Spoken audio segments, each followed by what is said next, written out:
Hi hello. ఈరోజు నేను వెన్నపూస తీస్తాను. పెరుగులో తీసిన వెన్నపూస అనమాట. సేమియా వేసి పెరుగులో తీసిన వెన్నపూస. నేను అది ఎలా కాస్తాను అనేది చూపిస్తాను. ఇదిగో ఇలా కాగబెట్టుకుంటాను. ఇది ఒక వారం రోజులది అనమాట. ఇలా కాగబెట్టిన తర్వాత కొంచెం ఎర్రగా రానిచ్చి ఉప్పు వేసుకుంటాం అనమాట. వచ్చాక చూపిస్తాను. ఇది మాత్రం సిమ్లోనే పెట్టుకొని కాగబెట్టుకోవాలి, ఎందుకంటే పొంగుద్ది. లేదు, సిమ్లో పెట్టుకుంటే మాడకుండా నీట్గా కాగుద్ది అనమాట. అది మనం వెయిట్ చేసి కాసుకొని తీసుకోవాలి. నేను పెట్టి 10 నిమిషాలు అయింది.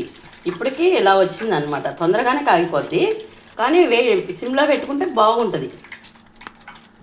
ఇప్పుడు ఏంటంటే కొంచెం సాల్ట్ వేస్తాం. ఉప్పు కల్లైనా వేసుకోవచ్చు. కల్లుప్పు వేస్తే మనం అడుగు రైస్ వేసుకొని తినొచ్చు అనమాట. పచ్చట్లో అది సాల్ట్ వేసామనుకో బాగుంటుంది. ఉప్పు కల్లుప్పు అనుకో కల్లుగా ఉంటుంది, కరగదు అనమాట. అందుకని ఇది వేసేసాం కదా. ఇప్పుడు తమలపాకులు వేసేస్తాం.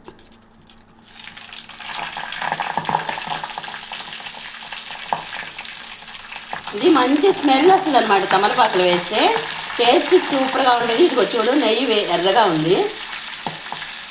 చూడు, నెయ్యి ఎర్రగా ఉందన్నమాట. ఇది మంచి టేస్ట్ వస్తుంది. ఇది కాగిన తర్వాత చాలా బాగుంటుంది. ఎంత బాగుంటుంది అంటే ఇది నిల్వ ఉన్న బయట పెట్టుకున్న నెయ్యి మంచి వాసన వస్తుంది. అన్నిట్లో సూపర్గా ఉంటుంది. చూడండి, ఎర్రగా కాగింది. ఇంకా పొయ్యి ఆపేసుకోవాలి, లేకపోతే మాడిపోద్ది. ఇదిగో ఈ తమలపాకులు తింటే చాలా బాగుంటుంది అనమాట.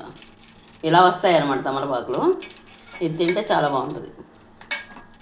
అంతే. నచ్చితే ఒక లైక్ చేయండి.